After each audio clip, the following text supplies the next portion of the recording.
Dr. Ismail Sise Baji, Permanent Secretary, senior government officials, members of the press corps, distinguished guests, ladies and gentlemen. My name is Ibrahim Sankare and I'm chairing this press conference.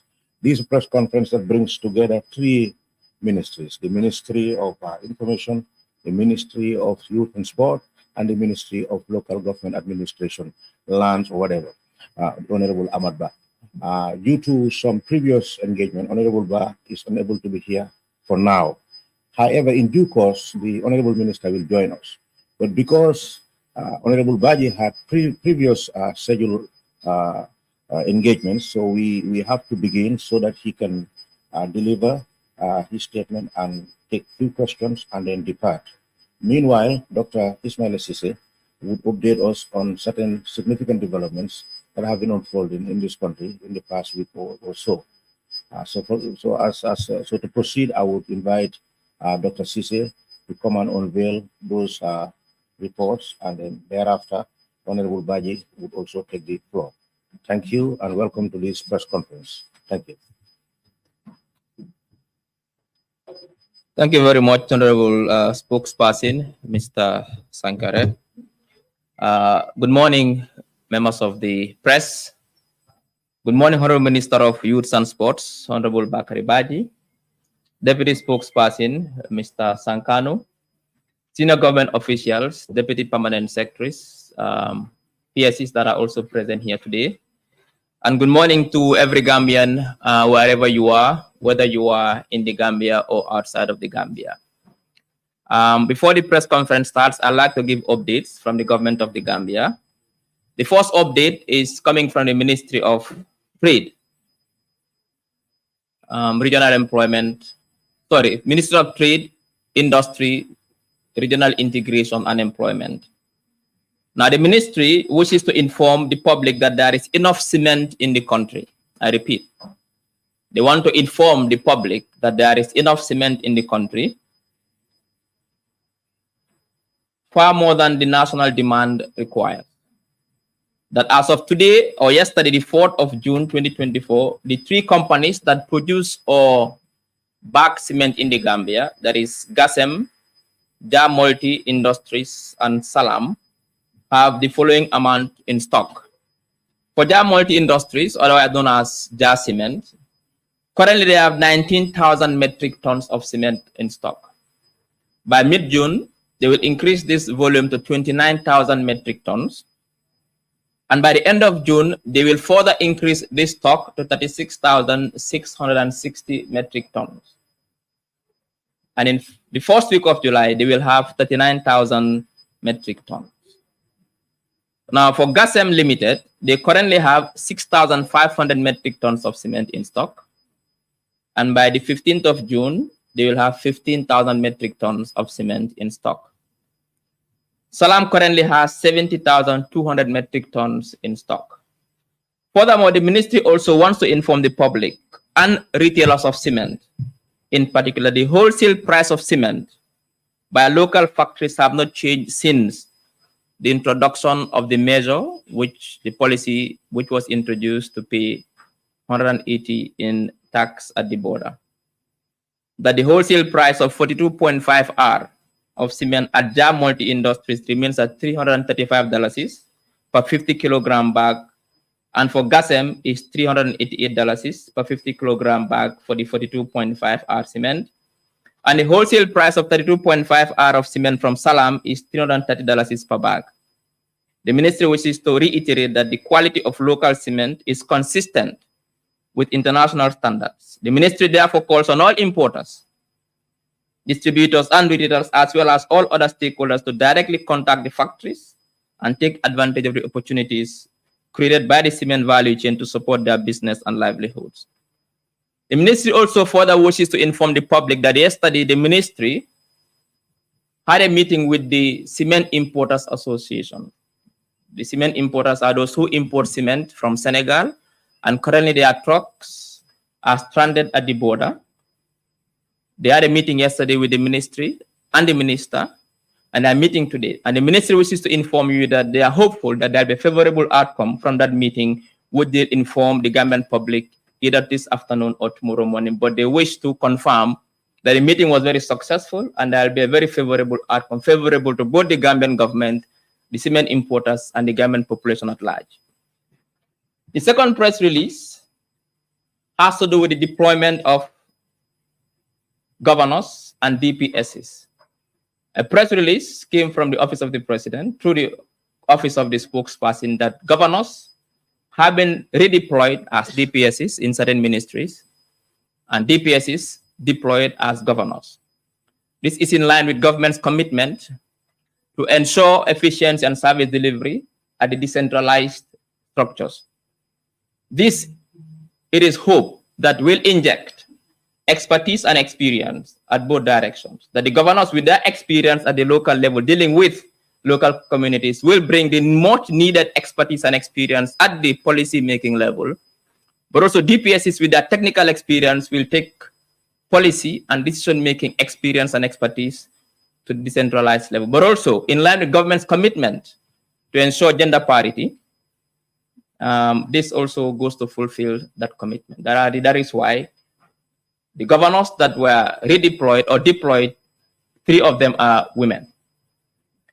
Now, the other update is from the Office of the President. The President, His Excellency Adam Barrow, commends Gambians and friends of the Gambia on the successful hosting of the 15th OIC Summit in Banjul. His Excellency President Barrow commends and congratulates all Gambians, residents, and our friendly nations for the successful hosting of the 15th OIC Summit in the Gambia from the 4th to the 5th of May 2024. The President extends his heartfelt appreciation to the OIC Secretariat, the security institutions, the National Environment Agency, National Disaster Management Agency, municipal councils, and other stakeholders, including the press and the media, for their professionalism, commitment, and outstanding performance before, during, and after the summit. As the chairperson of the OIC for the next 3 years, the President, His Excellency Adam Barrow, reaffirms his commitment to steering the organization in the right direction while projecting the Gambia's global image as a champion of democracy, a beacon of good governance, and respecter and defender of the rule of law.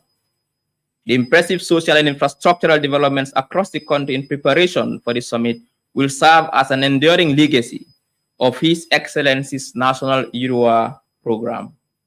President Barrow, therefore, extends sincere gratitude to all Gambians for their demonstrated loyalty and tremendous support, reflective of their true sense of patriotism.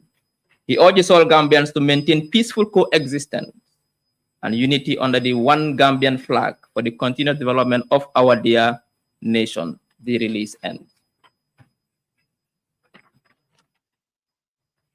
The final update has to do with the President's tour. If you have been following the news recently, the President embarked on a nationwide tour where he did 2 things, or 3 perhaps. One is to take stock of Gambia's local industries. We all know that there's a global living crisis, inflation. Inflation is a global problem. Now, the only solution to this is to ensure we build our local industries and rely less on importing the goods and the services we need in this country. The President, in his drive to industrialize this nation, took stock of the industries in this country.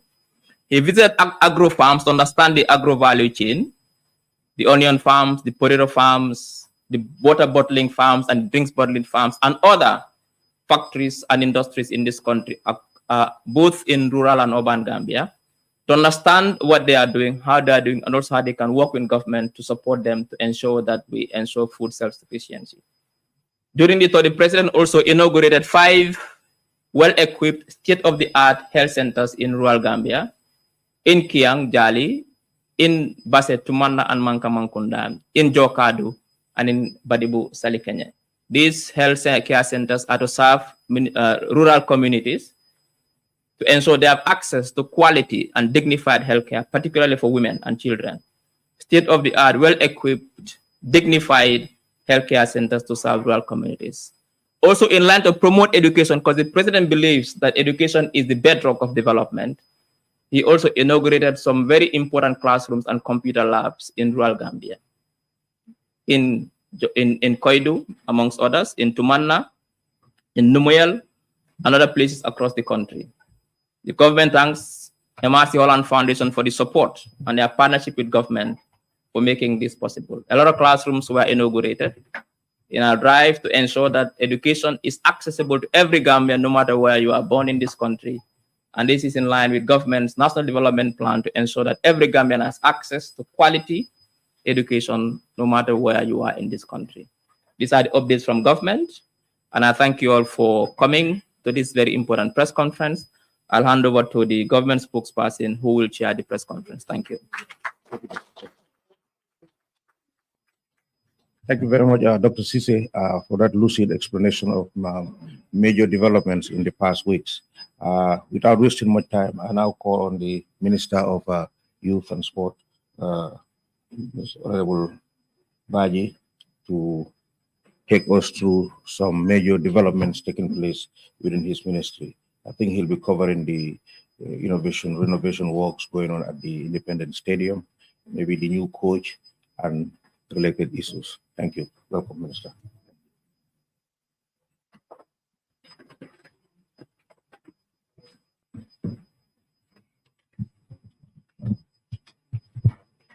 Good morning. You didn't have breakfast today, right? Unfortunately, the jailers didn't bring breakfast for the serious and the fullest. But good morning to the Honorable Minister of Information, Honorable Dr. Ismail Sise, and good morning to the government spokesperson and presidential advisor on diaspora, Mr. Ibrahim Sankare, to the permanent secretary of the Ministry of Youth and Sports, Ndemari Jai, and the executive directors and general managers, the deputy permanent secretary, admin and finance, Mr. Kamara, and all of you that are here from both the Ministry of Information and the Ministry of Youth and Sports. I am probably the Minister of Tourism, the Minister of Lands, if they're here, and to our friends from the media, the journalists and all the reporters that are present here. Well, we're glad to be invited to this very important press briefing at the invitation of the Minister of Information and by extension the ministry to give an update on activities that are ongoing at the Ministry of Youth and Sports level. To start with, we all know that the Ministry of Youth and Sports is given the mandate to coordinate all youth and sports related matters of the government. And by so doing, we place emphasis on our mission and our goals as a ministry. But more so, our emphasis at the moment is placed on the National Development Program, the NDP, 2023 to 2027. In the recent times, the ministry commissioned and reviewed our legislative framework and policies while effectively and efficiently coordinating youth and sport programs and activities across the country through the ministry itself and sometimes through the satellite institutions whose general managers and directors are present here. To start with, we look at the legislative framework.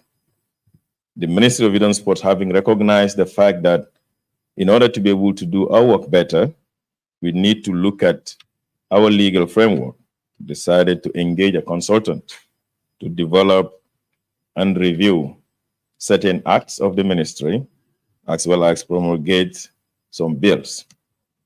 Key among them is the revision of the NEDI Act of 2014, the NYSS Act of 2015, as well as two new bills that have been developed, which is the National Youth Act and the National Sports Act.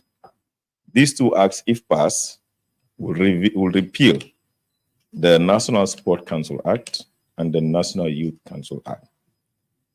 The reason for this is because the name sounds, the two previous acts of 2000 were meant to establish two institutions, the National Youth Council and the National Sport Council.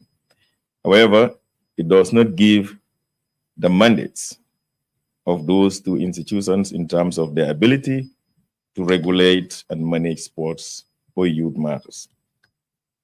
The acts have already been developed and are currently at the Ministry of Justice for legal advice before it will be submitted to the Cabinet for adoption and eventually to the National Assembly for passing.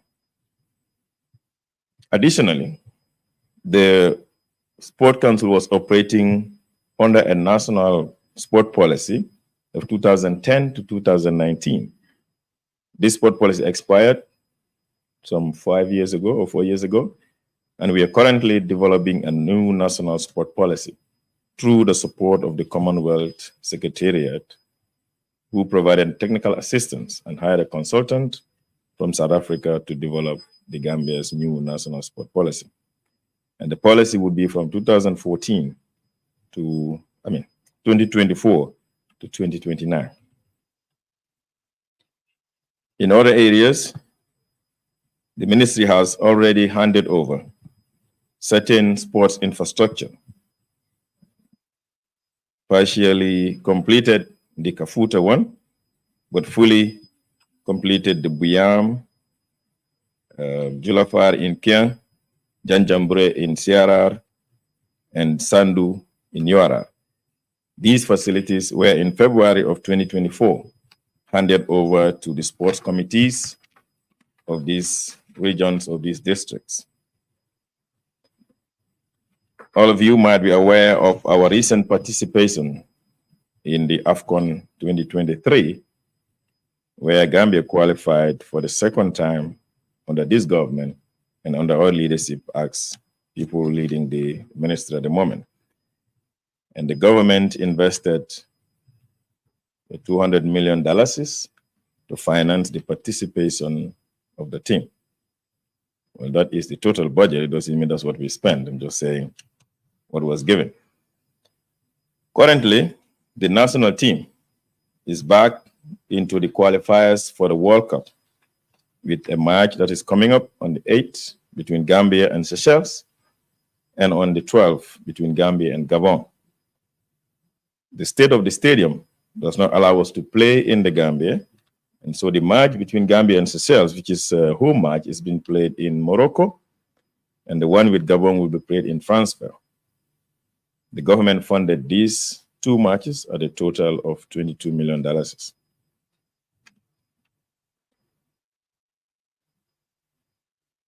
Our other projects include the GSI, which is the agroforestry training program that the ministry conducts in Chamen, North Bank region, where we, in February, graduated 70 young people, 42 women and 30 men, who were trained on agriculture for a period of 12 months.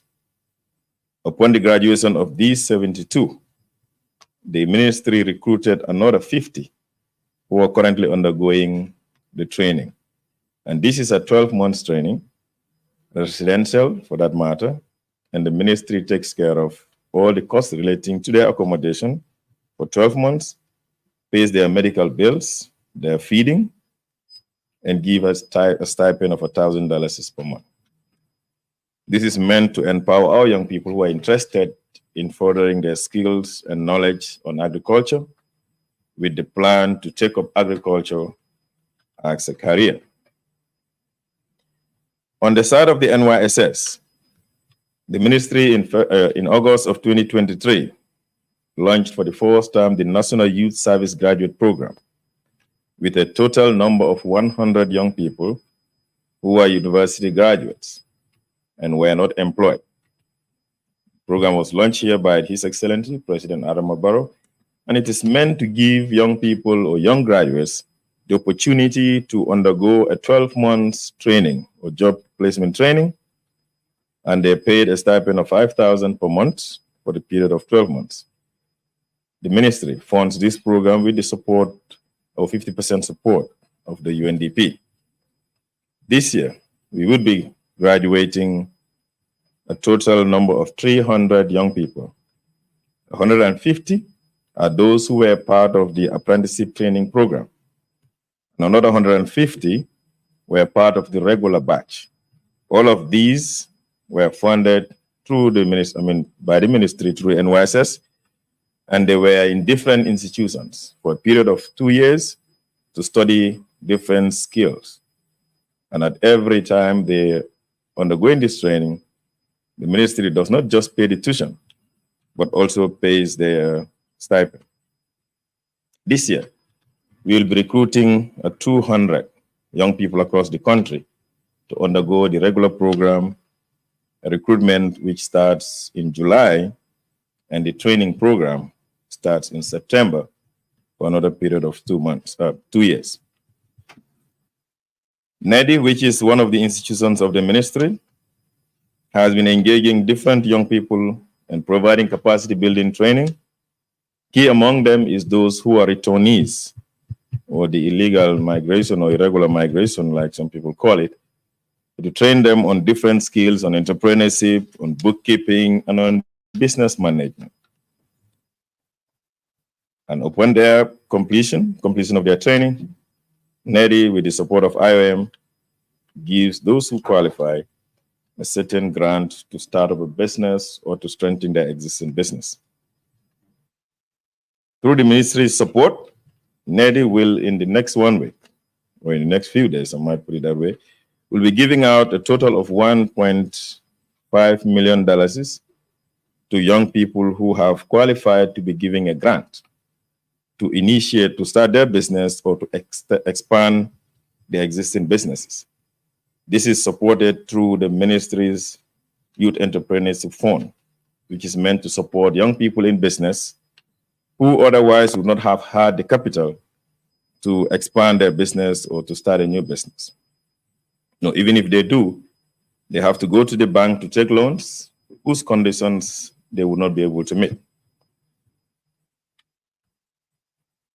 The the PIA, the President Award Scheme, which formerly was called the Award Scheme and now called the President International Award, had done in recent times have graduated a number of 1,600 young people across the country who have completed the goal program and have gone through the normal recruitment and the training processes and community volunteer activities and their coursework to be able to qualify for the Gold Award. This year, we would continue to support these young people across all the countries through our school-based program, as well as our skill training center in Bakau. The center currently runs different skills training in tailoring, in carpentry, in mason, in welding, and in fabrication. Though this happens at a fee, but it's a very minimal fee that is meant to support young people from needy families. Lastly, we will look at the NSC, which virtually runs a lot of the youth programs, especially in the sports sector. And we all know about the Gambia's recent participation in the African Games in Ghana, where government supported at a budget of $36 million, and we're able to take 8 disciplines to participate in the events in Accra. And this is a record number, as the Gambia has not registered any, or has not registered this amount of participants in any international competitions. We're currently preparing the team that qualified for the Olympics, which is taking place in Paris, France, from July 26 to August 12. And the NSC is collaborating with the GNOC, with the Gambian National Olympics Committee, to prepare the team. The ministry has already allocated $7 million to support the participation of the Gambia in the Olympics of 2024. Lastly, we'll look at the stadium. And as you all know, the renovation is ongoing. And we're hoping that the second phase, which is supposed to give us the requirement for CAF, will be completed by the end of July, and we will be able to bring our matches back home. The Gambia government have signed the international coach for the Scorpions about 2 weeks ago, and government Through the GFF, recruited a coach, and will be paying his salary for the next 2 years.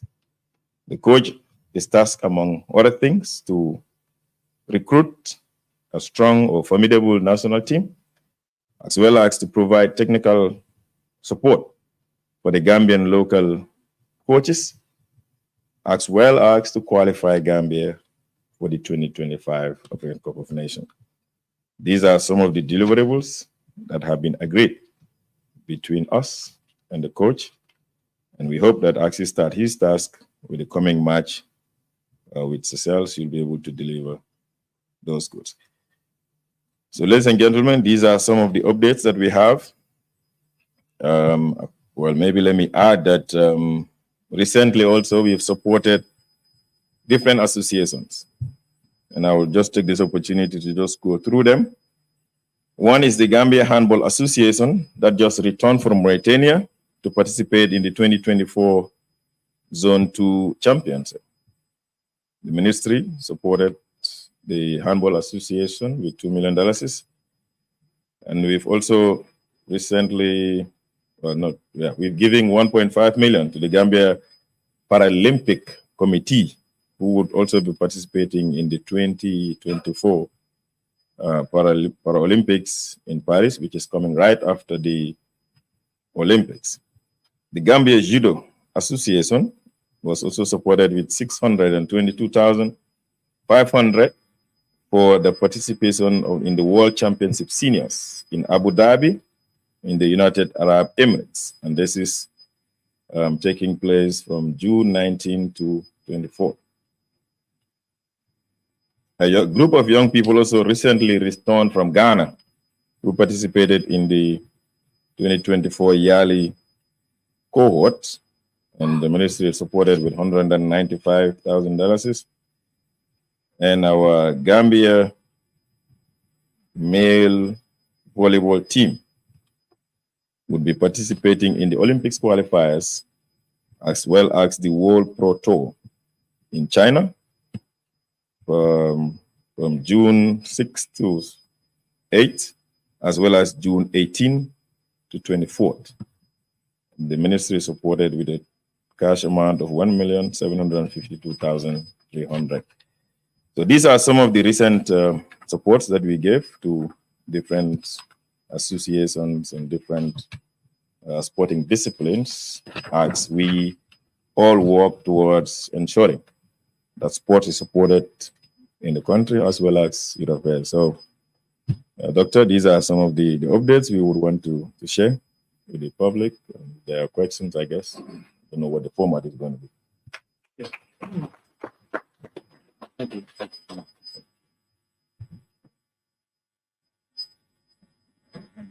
Yeah, thank you very much, Honorable Minister, for those updates. If you have questions for the ministers, I would suggest, since Honorable Baji will be leaving us shortly, that we begin with him. And after he exits, then Honorable Sise can begin to take questions. So we will entertain maybe four questions, and then yes, you raise your hand, you identify yourself and the media that you represent or the medium that you represent, and then you'll be asked to pose a question, and then you give chance to others to also come with their questions. Yes, so yes, sir. You have something? Very much appreciate this speaking, and also want to take the opportunity to thank the government for the recent Mandakunda initiative. So my question is regarding the MEDI initiative, where you highlighted that about over $1 million will be given shortly to businesses, to young businesses. It would be very useful to know how many young businesses are targeted, since you said it was out in a week's time that they might be. How many young businesses will be supported? And if I could ask another question first. The other question? Let him handle that first, and we will see. How many people have questions? Because it's not the time, because we have another question. Yeah. So there is a process when it comes to the NEDI grant and the loan. The grant is administered at our level at NEDI, and there is an application that young people who have gone through the training, because one must have completed the 5 days training, all these trainings that NEDI is doing, and at the last day they can apply, and they have a shortlist committee that looks at the numbers and shortlist. So currently, I mean, as usual, you would have more than 100 people that will apply, higher than that. But based on funding, we're giving 23 young people. The NEDI general manager is here. Okay, so 29. You have a date yet? Okay, so next Tuesday. So 29 young people out of the lot that applied. But that this is for this year. Last year, we gave a similar number, and the 2021, 33 for last year. So every year we do these presentations, and like I said, it's a startup. But then there is the loan scheme, which because of judicial responsibilities, we are working with SDF. It's our fund, but managed at SDF. And if you do well with the grant, and then after a year or two, you can then qualify to apply for the loan, which is you're supposed to pay through the SDF with a 6% interest. So yeah, but for this year, it's 23.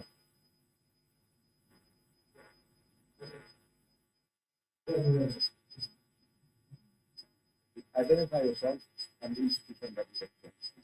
Yes, one thing that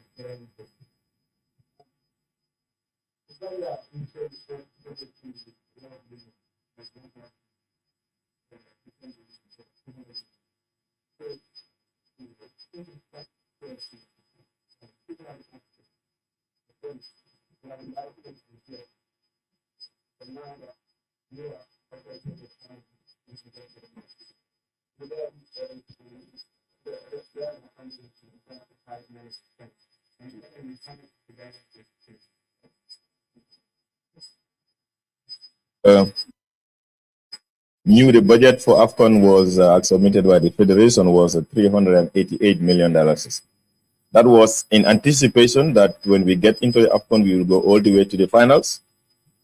Essentially, we didn't raise that. What we raised is what government gave is the 200 million. We raised a little bit from the private sector. Altogether, there was a total amount of $211 million that was raised. And I said when I made this remark that doesn't mean that what was spent. What was spent at the end was, and maybe don't quote me on this one, because I don't have the exact figure here, but I know it was about 109 million, 110 million. That was what was spent. Now, government regulations, if we give you money, you don't spend it, you return it. And we've done that through finance and reporting. The report will come from the committee, but the audit is something different. Audit don't happen 2-3 months after an event. It takes a period before it happens, and I'm sure when the audit is done, the report will be shared as expected. But on the NCC part, they have got the report, and they would do the press briefing to report on those expenditures. No, the Gambian culture is we don't disclose his salary, right? You don't disclose our salary. Government is paying. The Ministry of Youth and Sports is paying the church salary. But those are contractual issues, and we are not at liberty to say it. Yeah.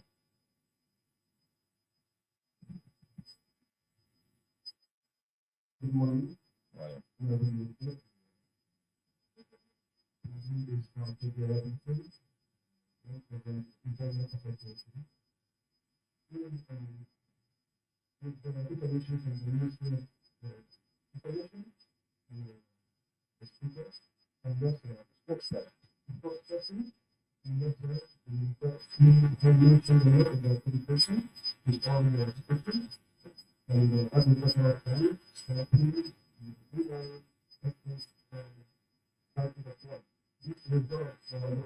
Education.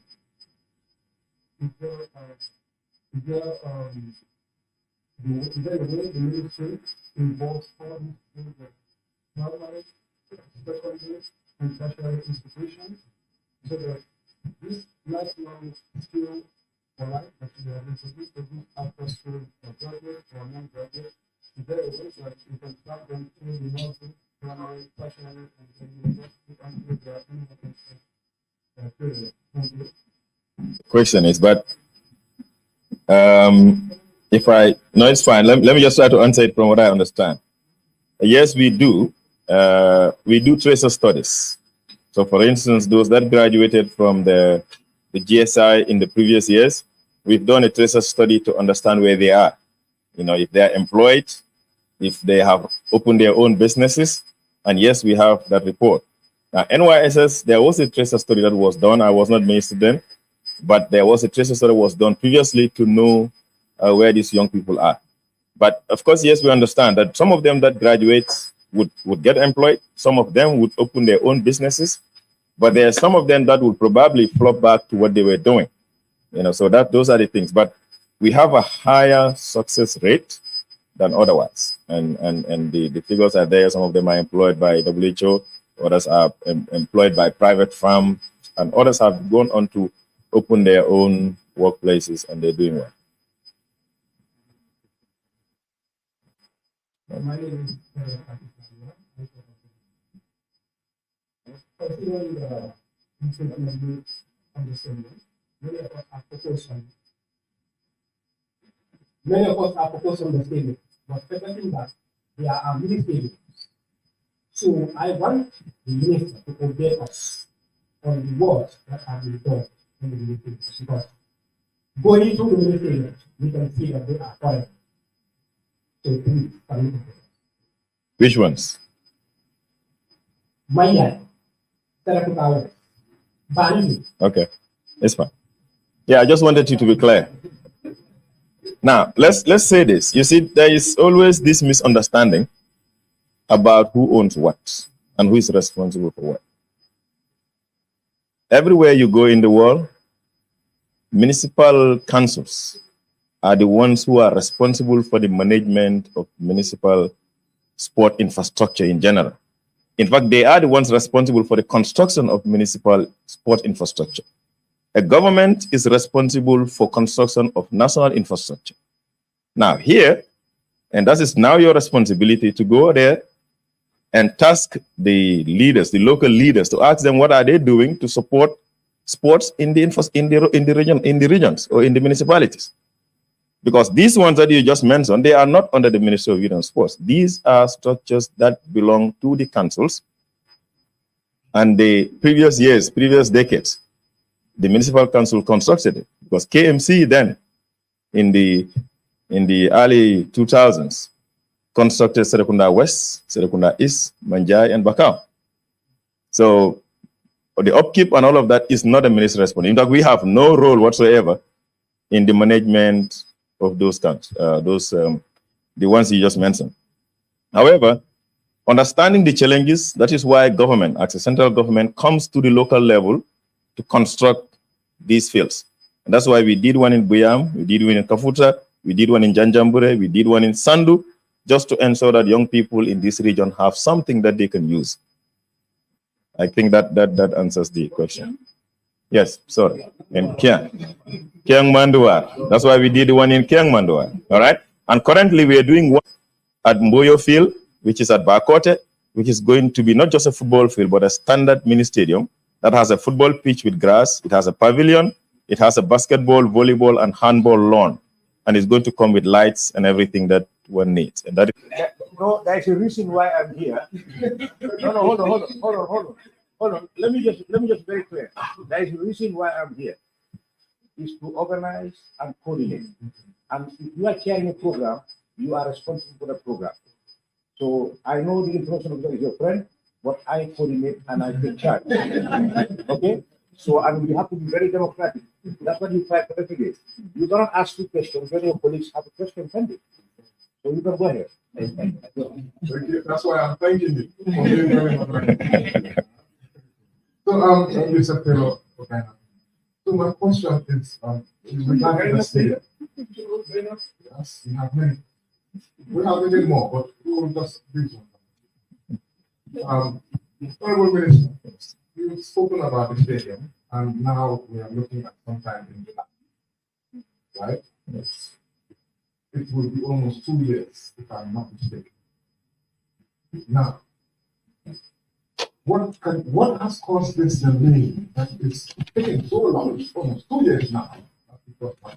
And then secondly, can you reassure us that this time July so will be July? So over 100 million was spent at one point. We don't even know how much was spent.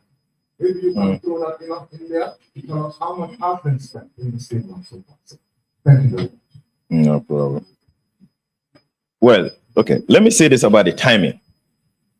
When we speak as ministers, we are speaking based on technical information that is given to us, because you all know that we don't get on the ground and do the job.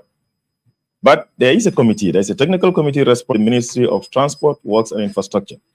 The Ministry of Youth and Sports is more of a beneficiary, because we are not doing the estimates, we are not supervising the work, we are not providing the money. So we're right there in the middle.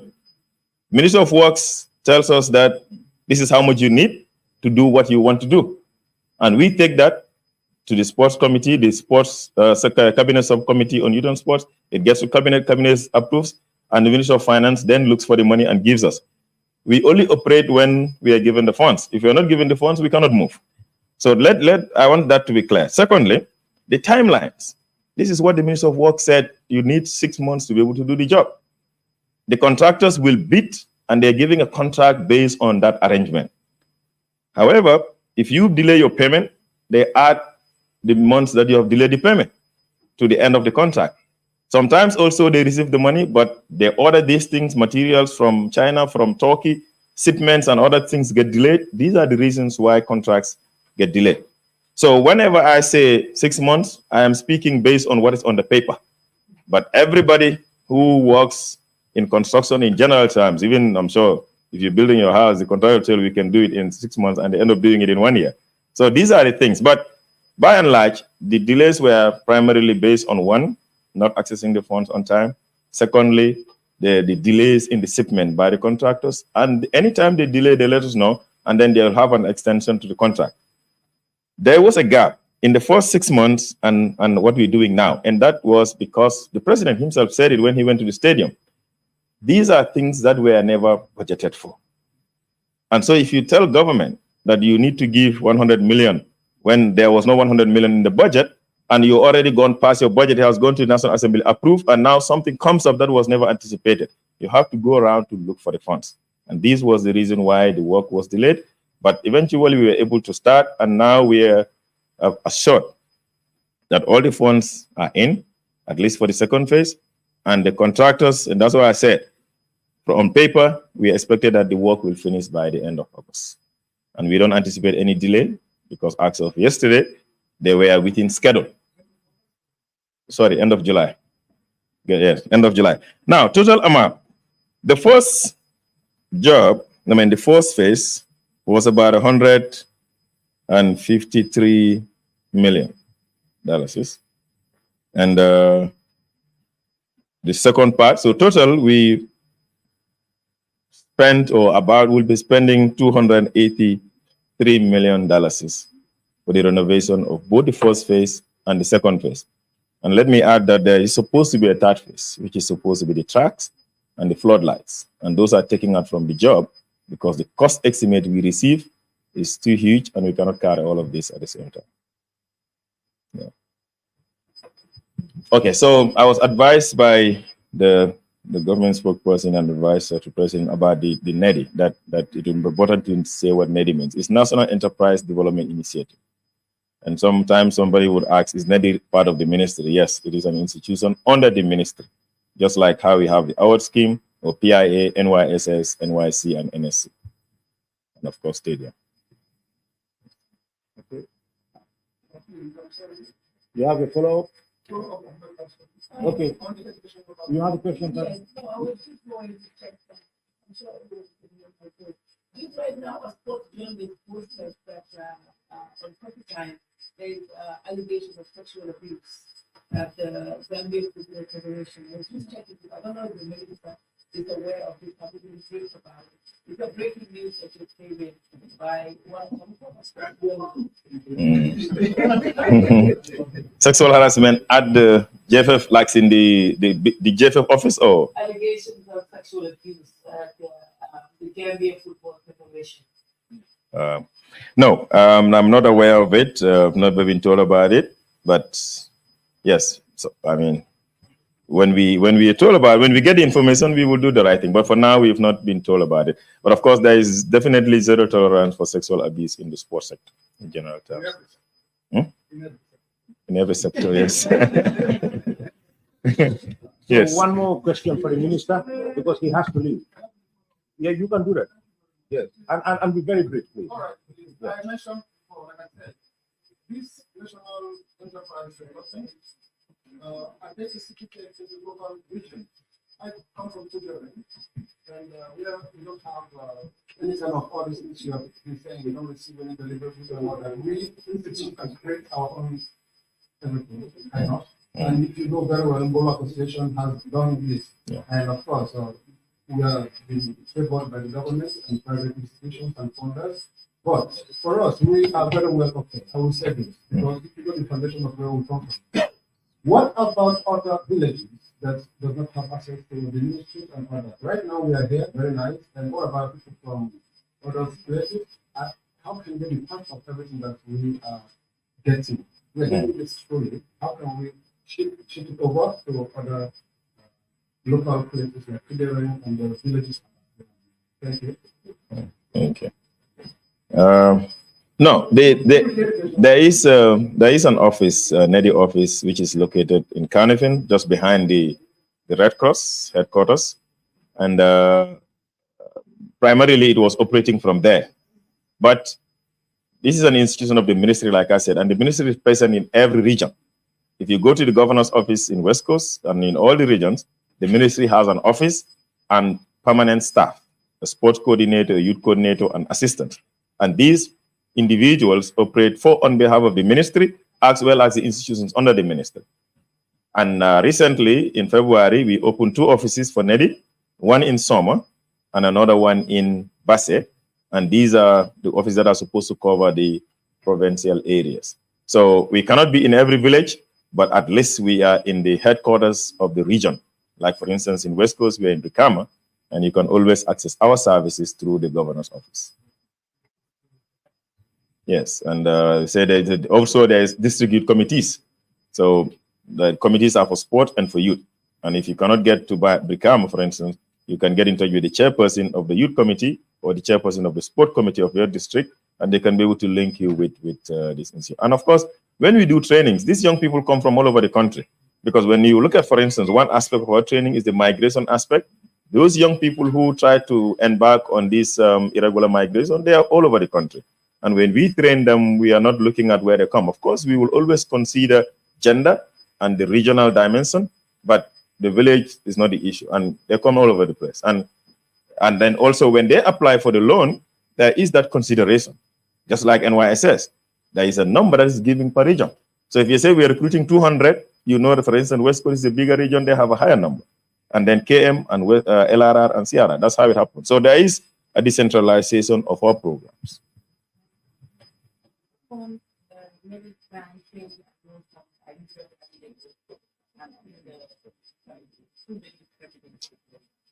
All right. Okay. So you hear that. Thank you very much. All right. Okay. I guess that will be the last thing. I wish I could stay with you, but I have a meeting at 1 o'clock. So thank you so much, guys. We recognize the presence of the Honorable Minister of Lands, the Honorable Hamat Kubaba, who is assisted by his permanent secretary, my sister, Madam Sati Sankare. We have a bunch of senior government officials here, Deputy Permanent Secretary Tal, directors, DPS Manyang, Director of Information Services, Madam Isa Davis, and Ibrahim Anjay, Deputy Director, Ministry of Information. If I have not mentioned your name, it's not intentional. Maybe I have not just recognized, I don't know the portfolio, but then senior government officials present, members of the press corps, ladies and gentlemen, we will continue with this press conference. We began with the Honorable Minister of Youth, but because he had prior engagements, he had to leave earlier, have been delivered a brief speech and answered a few questions from the press corps. So we would now invite the Honorable Minister of Lands to deliver a statement, and thereafter, when he finishes his speech, him and the Minister of Information will take questions. Right? Honorable Minister. Thank you. Honorable Minister of Information, good afternoon, government spokesperson for the government of the Gambia, Permanent Secretary, Ministry of Lands, Local Government, Regional Administration and Religious Affairs, Deputy Permanent Secretaries, Directors, Senior Government Officials, and Deputy Spokesperson. And of course, senior officials of the media, reporters, and all other protocols respectfully observed. Today will be my fourth encounter with the press since I took over as Minister of Lands, Local Government, Regional Administration, and Religious Affairs. And I had wanted to do this earlier, but because of a lot of other issues that compounded, make it difficult for me to do that. Because people were expecting me, at least, to speak out. And I think it's time that we speak out, and it's time that we put the Gambians in the picture of what we have seen and what we have done the last 1.5 months or so. Could be 2 months now, almost close to that. I started around the 28th, and that was in March, April, May, so 2 months since I've been there. And then there are 2 issues here. I'll be doing a lot of reading. I love talking more than reading when it comes to public appearances. Privately, I read a lot, and I love reading. The reason why I have to read, these are recommendations coming out of an inquiry, investigation, and it is important that you capture them accurately for record purposes.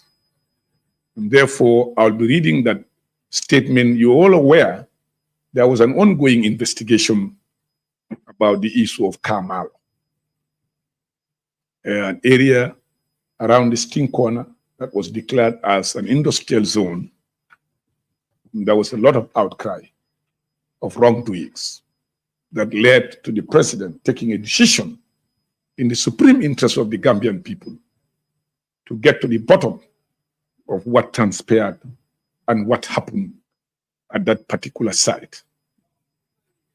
Serving public interest, you're always dictated by public concern.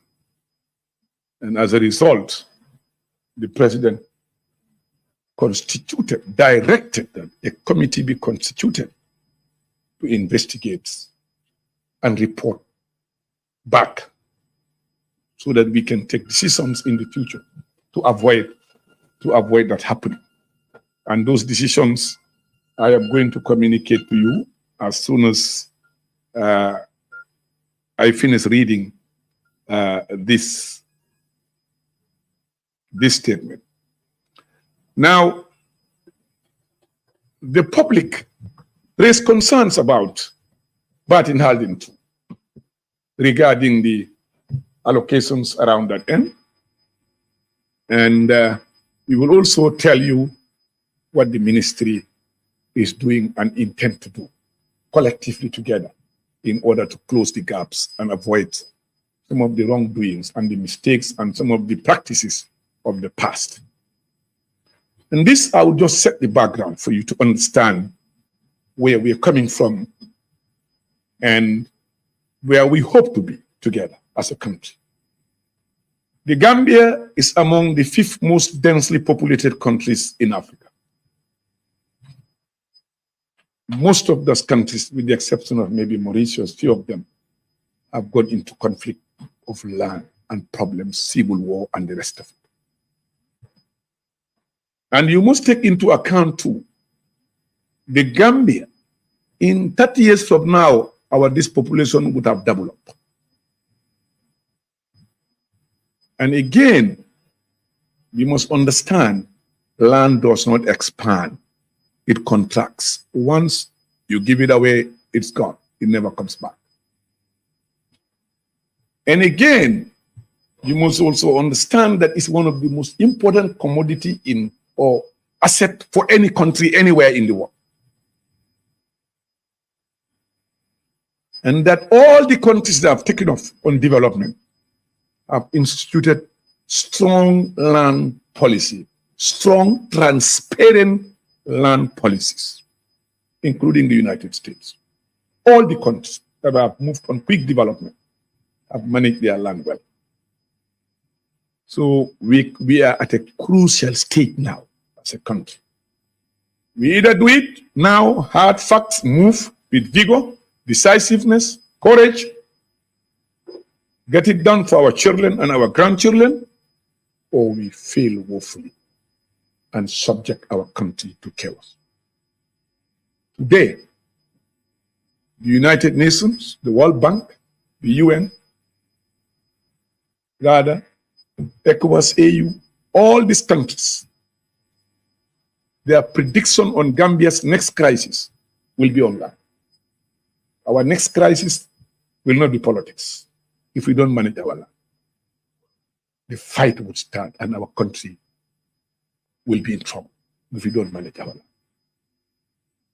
Because the way it is being used, the way it is being managed, we all agree, the whole world, not only us, that it is not properly managed, not properly utilized. Therefore, we must take the bitter pill. It's not going to be an easy job. It's not going to be an easy task to address it. It will be a hard one. And I remembered Obasanjo telling me in 2000, we were in the villa having dinner. He said, Honorable Ba, when he was forming the AFCC, the Economic and Financial Crime Commission, he said, when you fight corruption, corruption fights you back. When you are fighting it, graft, they fight you back. So when you are involved in that fight, you must be determined. Don't look back. Make sure you look forward. And he was managing the biggest country in Africa with the biggest economy. That's why when we started the fight at the Ministry of Tourism, it wasn't easy. They even have to sponsor people to write a petition to the National Assembly. Some of them calling me now, we want to come and tell you why we wrote a petition, who told us to write, but I say I'm not interested. What I do know was I was fighting to correct a system that was not acceptable, and I know the victims would always try to fight back. This one also will be a hard one, but we are determined. We are trusted and entrusted with the responsibility. We'll never waver on it. We will do it together, collectively, all of us together. Gambians, everybody for that matter. I cannot do it alone. So we must be determined to move forward to save our children. 20 years ago, I had a friend who was working at the BICI Bank. I don't want to mention his name. He carried his son. They were going through Abuko. Small boy of at least 4 years, down about 5 years. The boy asked him, Daddy, by the time we grow, people will not finish this land. Don't you think you will finish our land? Where do you expect us to live? Small boy, huh? The next day, I was chatting with this banker. He told me this story. This is, 20 years ago. That boy, he is now grown up. Just to tell you, if children of that age at that time can think about what to do, how to live with the land, the way land is managed, I saw no reason why we should not wake up and make sure that we take ownership of what belongs to us. Than having few people with a clique, with power, with money, owning every bit of our land. And that's what necessitated the following that I'm coming to tell you. That's why the investigation, the recommendation, I will implement them 100%. Number two, I'll give you an update of exactly what we plan to do, so that everybody, every Gambian would know what's happening. This report cannot become under the carpet. It cannot be kept under the carpet. No, never. The public was informed, there is an inquiry. When it is completed, the public need to know what's the outcome of that inquiry, right or wrong. It's our interest to make sure that, and our responsibility to inform the public.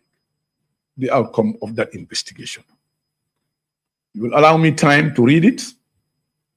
Don't ask me a copy. Record what I'm saying so that when you go, you can transcribe it, because we don't come with enough copies today. But subsequently, we can provide you copies as soon as we get to the office. You know that we're extremely busy. We're extremely busy. We are going through a lot of transformation. The issue of governors, a lot of things that we are transforming. So we cannot even have a space to have a tea, much more lunch at office. And we work very late. So it's not been an easy task. But we are up to the task. We believe that everybody here, because you are looking forward for us to do that. There is this very prominent journalist in this country I was talking to a few days ago. I said, I'm losing a lot of friends because of my position and decision on things that I'm doing. He said, don't mind them. They are the bad friends. The good friends will stick to you. Do your job.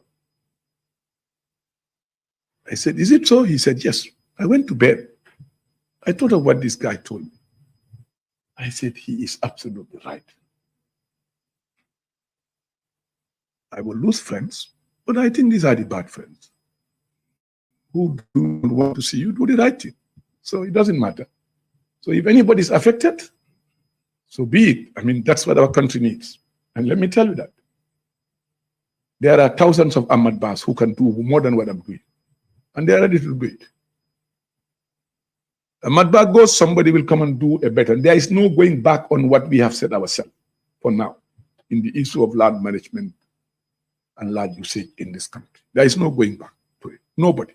Nobody can change it. Because that's the supreme will of the Gambian people. I just gave you that background so that you will know exactly where we are heading to and what we are doing. And I'm willing to answer questions as much as possible. Government spokesperson and chairman of this meeting, and the Honorable Minister of Information. Honorable Minister, I congratulate you warmly. You have started a job, a task that we need in this country and in this government. We have done so much which is not known. We have done so much which is not exposed. Of course, some few media houses have been trying their very best to portray the things that we are doing. When we are wrong, tell us we are wrong. But when we do good, please tell the good, let people know. That's how you get respected. That you should be balancing your reporting and that you should be able to speak out. And also, you have to share respect with people. Being a journalist, having a microphone and a pen doesn't make you super extraordinary. It makes you servant of the people, serving the people in the best of manner, with all the respect and dignity those people deserve. And I think once you know the danger of this pen, what this pen can cause, it can cause the death of millions of people in Rwanda. Once you know that microphone, you're using how much it can destroy a society and a country, you should be able to always put at the back of mind that you have a civic responsibility and a national duty to do right to every manner of people during the course of your work. And I pray that this country will develop a strong media that will certainly live to the expectation of the Gambian people. Let me give you a short story with my encounter, my great friend, late Deda Haider. He was my good friend. Everybody knows Deda was my friend. But we are friends that speak the truth to each other, as I always do with my friends. When they started the Gambia Press Union, they were looking for money for IFIS from IFIS and other things. I don't need to tell you what I've done with that in Washington. That's history. It was my role. I played my part. And he was the president then of the Gambia Press Union. We sat at his office chatting. I offended Deda so badly. For 1 week, he was putting me on every editorial, hitting me. But when he writes the editorial, when I read it, I call and laugh. Because that's a professional. And he was hitting me professionally. I mean, and we chat in the evening. After hitting me, we chat in the evening. You know what I told him? I said, Dada, some of your journalists are not journalists, they are join the list. They need to go and learn how to do journalism. I think Dada felt that I've given him the biggest insult in life. So we later on came to understand the issue. He was angry, but later on, I think he realized that training is very important in this sector. And Mr. Minister, we spoke yesterday, and I told you that they need the resources to be trained. The media houses don't have money in the Gambia. They are poorly paid. People in the Gambia here don't pay for advertisement.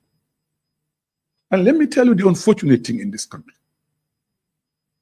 The President Barrow never wanted. And I'll tell you today, you cannot own a television, you cannot own a huge GSM company, and you own a TV and own a radio. How will the media get money? How will the media get money to pay for advertisement? I'm just telling you. I'm just telling you what obtained what I can't. And then you own a radio station too. And you are the one supposed to be paying the millions to the media houses for them to build capacity, grow, and make money. Cabinet took that decision not to issue license to the GSM companies. Let them be, so that the advertisement industry will grow and make money, the media will make money. I'll tell you a story today, and I think you can quote me for it. Cabinet took the decision. Then D.A. Jawo was minister as a journalist, senior journalist. He was a minister. He's listening to me. When we came back to cabinet, I asked the question. He said, we have already issued license, even though we have asked them not to issue license. Today, you are victims of that decision. You are victims of that decision, these media houses, because will QCell come to pay for advertisement to you? No, they have a TV. They have a radio. Africell have a radio. Everybody will start. Where will you get money? And DA is from your, DA Jawo is from your own industry. Let him listen to me. I'm saying this. He's hearing me. Barrow, his government have said, don't give license to GSM companies, because then the elite media industry would not make money that they are supposed to make. Let him respond. He is listening to me. He's our biggest critics. But I'll tell him that he did not help. He did not do much to help the media to make money. And you need this money to train your people. You need this money to upgrade your facilities. You need this money to do a better job. Let him respond. I'm saying this clearly. I was in cabinet sitting down there. Yes. So I told the minister, it is important that really government to get resources to help the media houses to train their personnel. Because that training component will make a difference in the quality and how our media operates in this country. Other countries have done it. And why can't we do it here in the Gambia? Work with the Gambia Press Union, work with media houses, how we can generate revenue, how we can support them to train their people to become more professional, so that the service delivery will be important. So on that note, I stand to support you at every level in making sure that we do that. And that's why the president directed me a few weeks ago to make sure that the media houses, some of them, are given land because they are paying too much of rent from where they are operating. And I've already directed a unit within the Ministry of Lands to handle that process, to make sure that we provide land for these media houses to reduce their cost of rent annually. And I am going to implement that request the president forwarded to me. I will do it, inshallah. Now let me start. The preamble, just for a minute. Listen to me, please. Put your tape recorder on. In the third quarter of 2023, a multi-sectoral task force was formed to review the allocation of demarcated plots of land at Kamalo Industrial Layout. The task force was to conduct a comprehensive review exercise to thoroughly examine the allocation processes.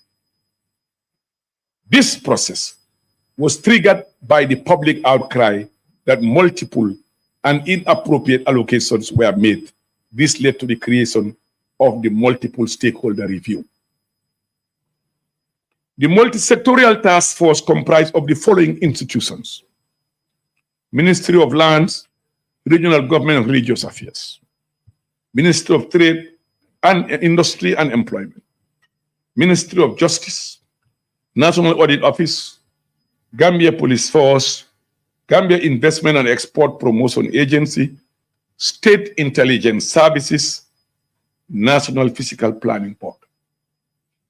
These were the people involved in the investigation of what we call the public outcry of the manner in which plots were given at Kamalo Layout.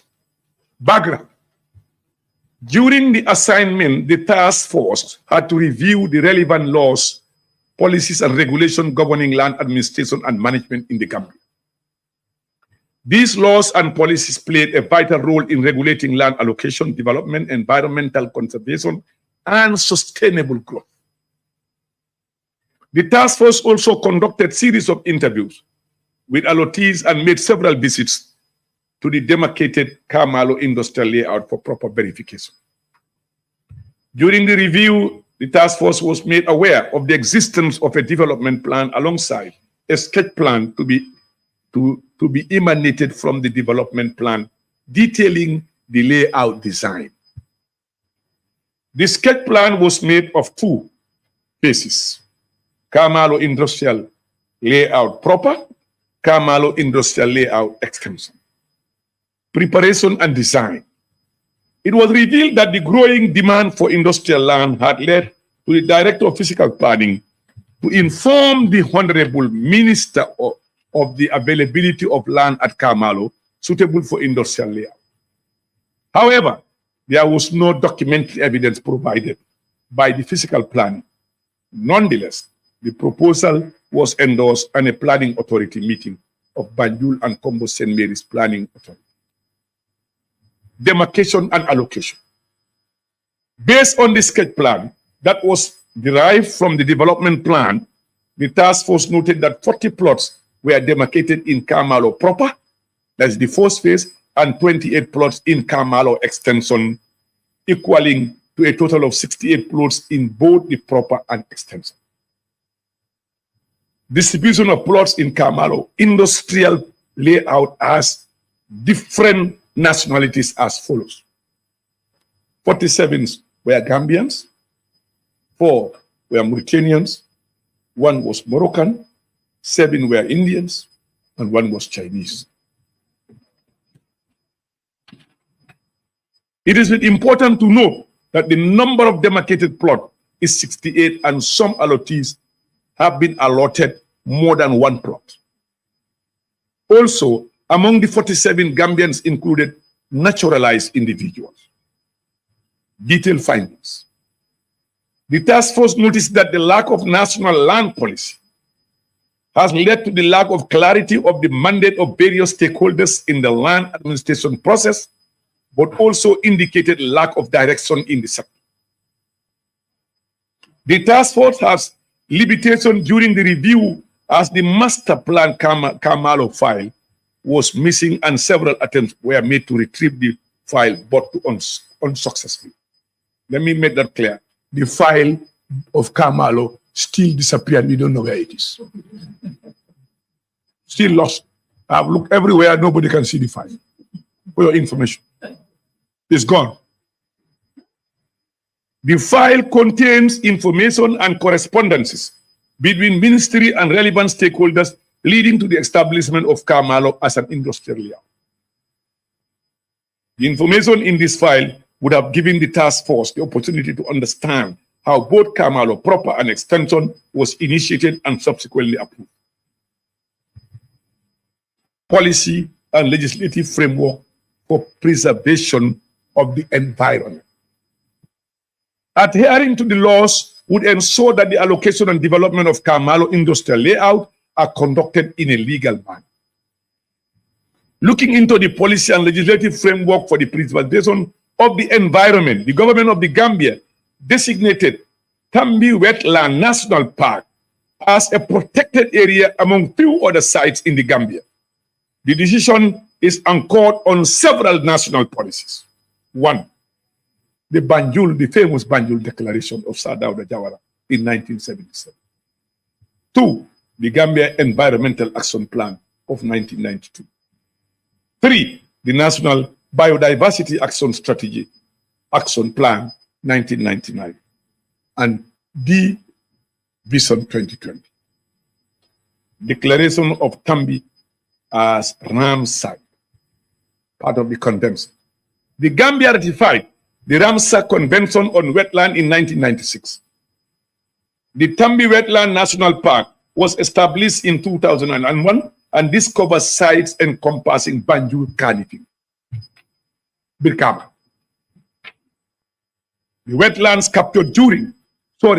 captured incoming water and rainfalls, thus playing an important role in the shoreline stabilization and flood control, thereby acting as a hydrological buffer zone, reservoir, or lakes.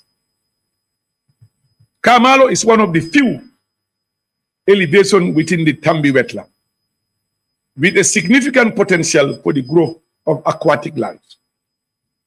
The marine reptiles living in the water relied on the elevation for their breeding and resting. The forested nature of the site enables it as a habitat of other wild animals and birds, also migrated species that frequent the Gambia during certain period in a year. Therefore, the transformation of the site to accommodate industrial activity has serious ramifications for the wildlife and aquatic creatures.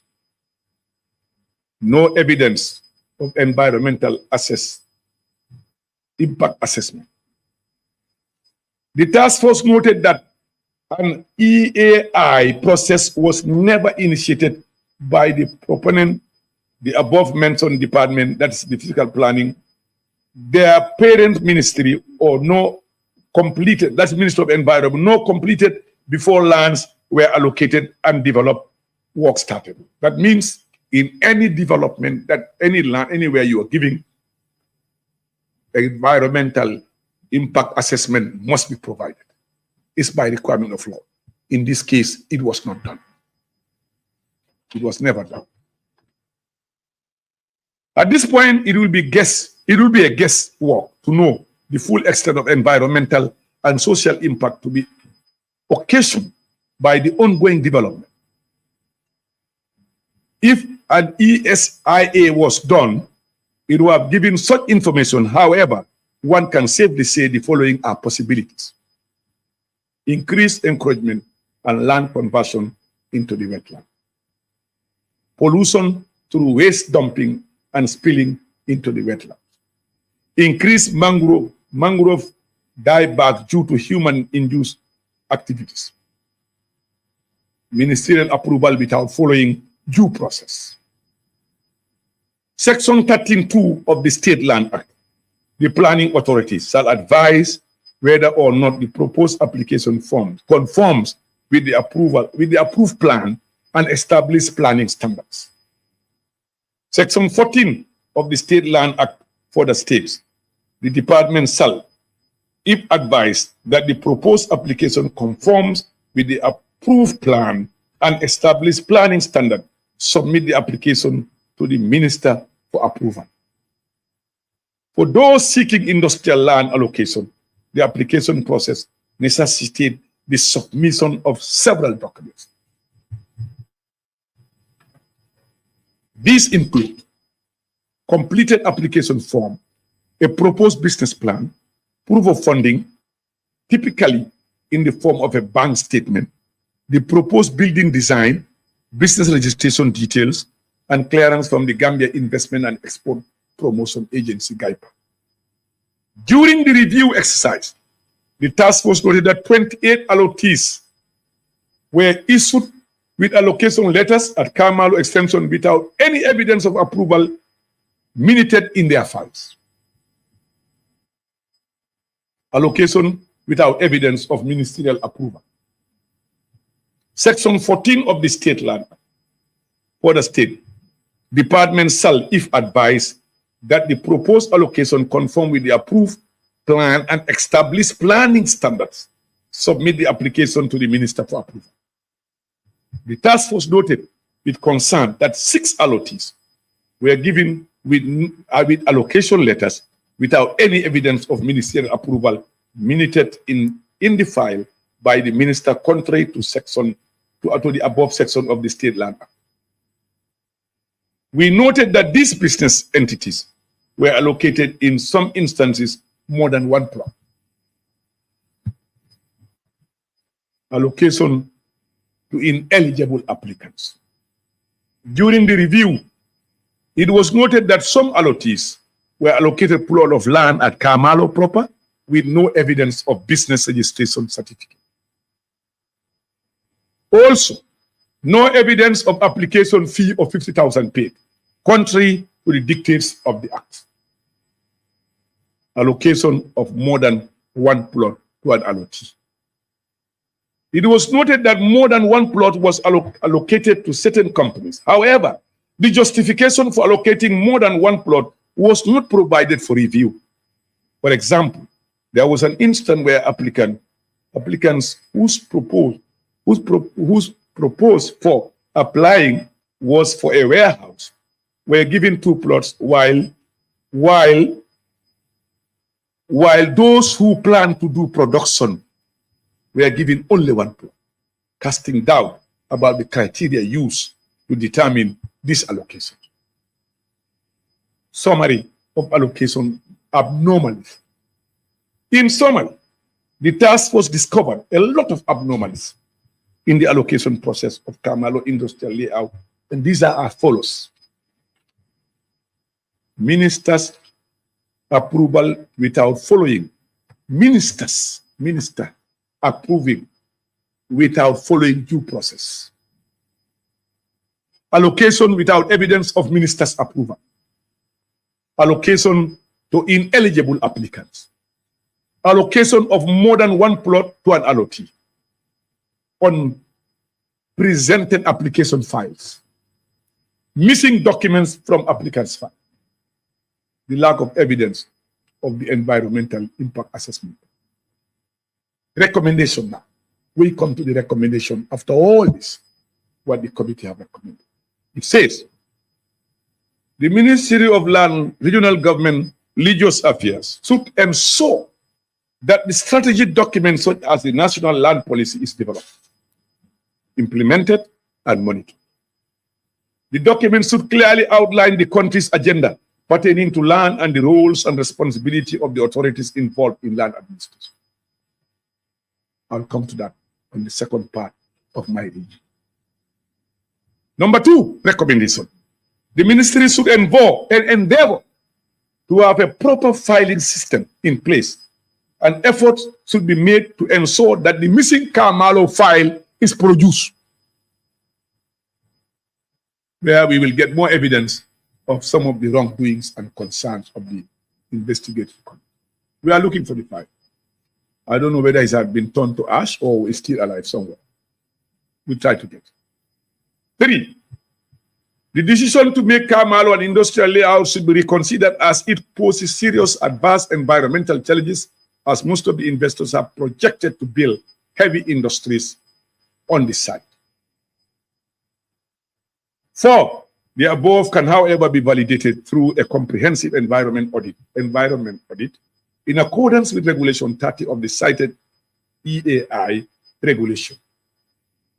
It is advisable for the NEA to perform comprehensive general and specific environmental impact assessment at the Kamalo site to determine any existing or potential damage. This assessment will serve as crucial information for making informed decisions on a broad scale. 5. The task force recommends that the entire allocation at Kamalo extension be revoked simply because all the 28 allocations did not follow due process in accordance. There is no development on the site. 6. There was no evidence provided to the committee that environmental impact assessment was conducted either by the ministry or the allottees before allocation was stopped. Therefore, the opportunities associated with such an important assessment was lost due to the ministry's failure for not complying with its relevant laws. 7. The task force recommended that those allocations without evidence of ministerial approval be revoked. The Department of Land Survey, under the leadership of the former Director of Lands, did not follow the due process by allocating without any evidence of ministerial approval in funds. 8. In the absence of a business registration certificate and receipt of payment application fee, the said allottees should not have been considered for allocation. As consequence, the committee recommends that their allocation should be revoked based on the following or the foregoing. It is evident that the Department of Lands and Survey, under the leadership of former director, did not properly scrutinize the submission of the applicants before allocation. Number 9, the task force recommends establishing clear criteria policy for allocating multiple plots to an individual in the future. This criteria will serve as a transparent and accountable yardstick to determine qualification and enhance the allocation process to be fair and just. In the absence of a clear criteria, they should forfeit the other plots to the state. Number 10, the task force recommends establishing clear criteria policy for allocating multiple plots to individuals in future.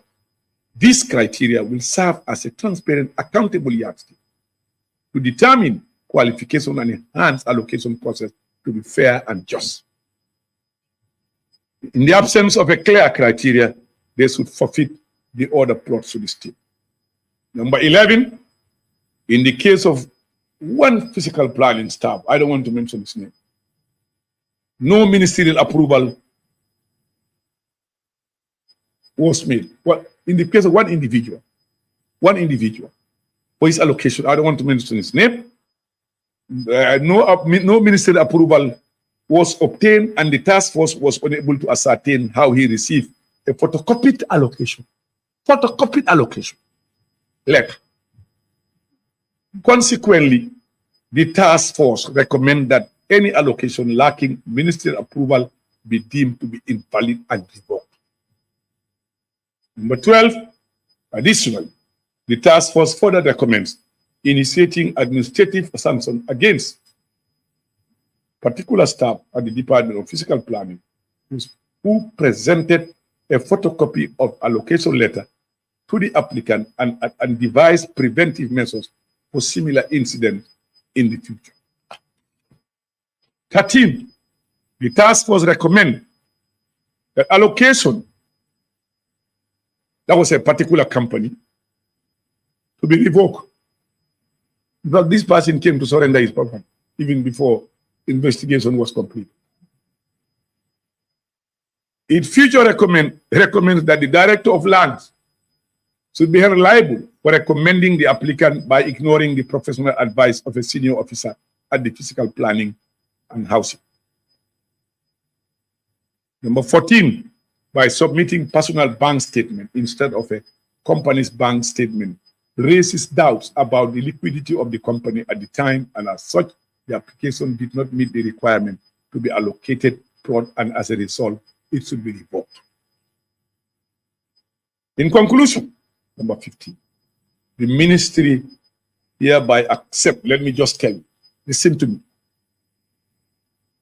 The ministry, the minister, hereby accept the recommendation from the multiple stakeholders task force and pledge to implement the recommendation in line with due process in accordance with all the laws.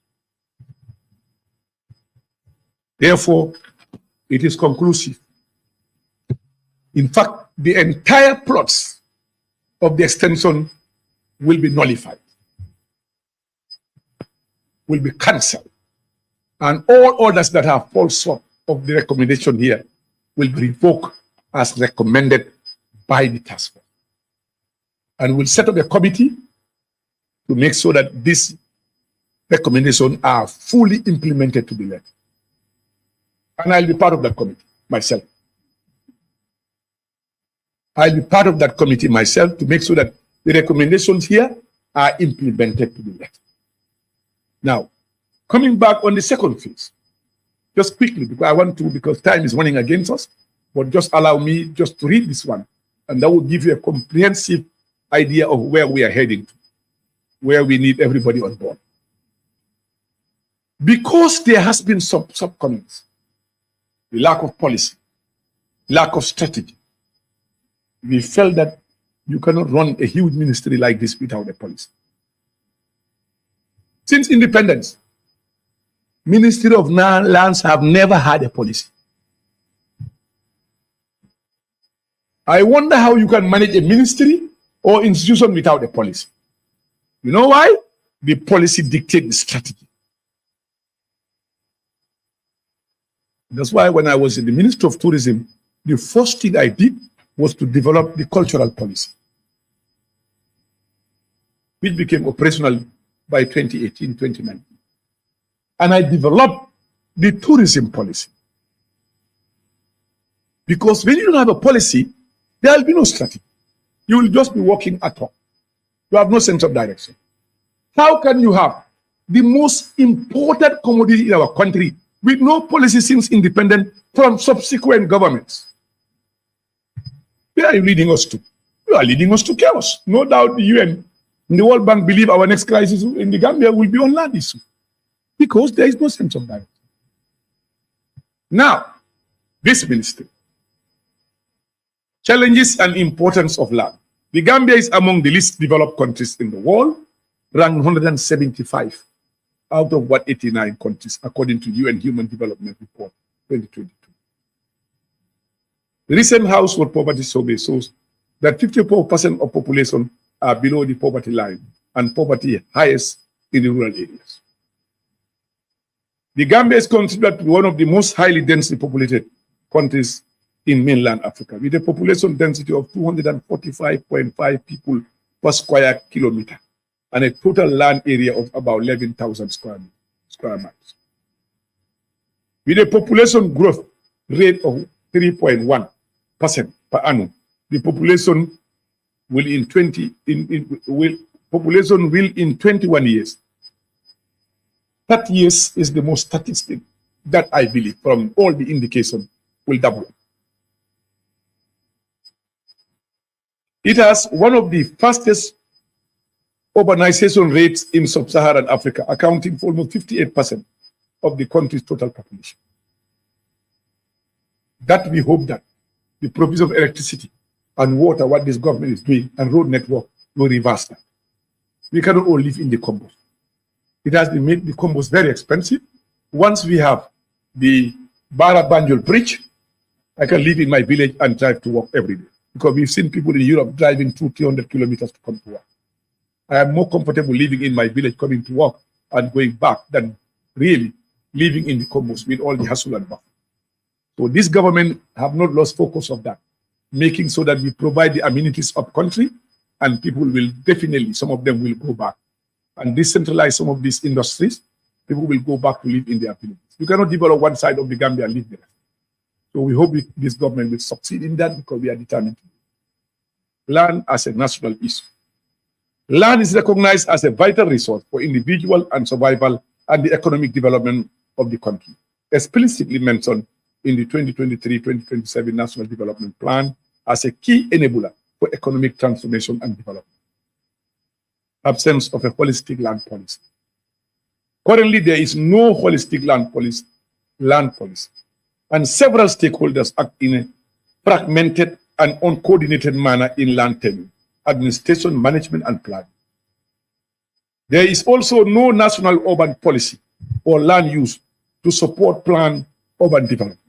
Sad to see it. Very sad. Dual land tenure system. The Gambia operates a dual land tenure system, including customary and formal tenure system. Customary tenure is predominantly in rural areas, where formal tenure governed by statutory laws is more common in urban areas. The absence of robust land policy framework undermines effective land resource and management and governance. Challenges in land management and governance. The management and governance of land have often been marred by conflicts, inequality, and unsustainable practices leading to environmental degradation and social injustices. The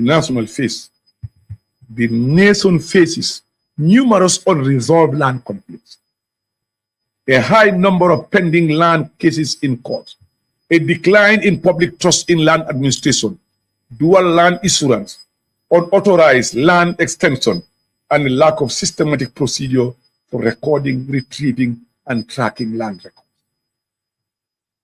Need for modernization.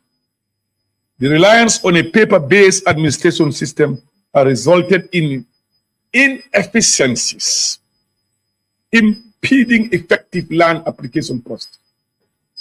There is a pressing need to modernize and streamline procedures to enhance efficiency and responsiveness. Additionally, the deficiency in cadastral mapping further compounds challenges, as accurate and updated cadastral maps are essential for delineating property boundaries, facilitating land transaction, and ensuring equitable land distribution.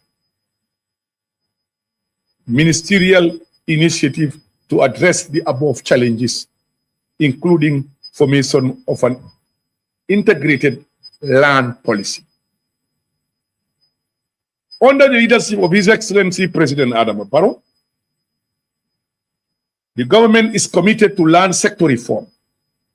With the World Bank support, the Ministry of Lands, Regional Government and Religious Affairs is formulating the first ever integrated land policy. Beside the people, the greatest national resource of a country is the land, which is infinite, while there is growing demand for it for several uses. In this direction, the Ministry of Land, Regional Government and Religious Affairs has recently received support from the World Bank to formulate the first ever integrated land policy.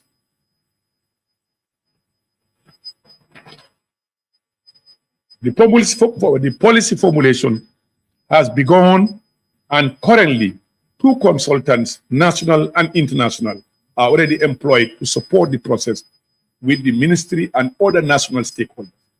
A roadmap leading to the finalization of the policy is developed with the participation of all national stakeholders, and the multi-sectoral technical committee are formed and work has already begun there. The 4 thematic working groups have commenced producing their inputs as giving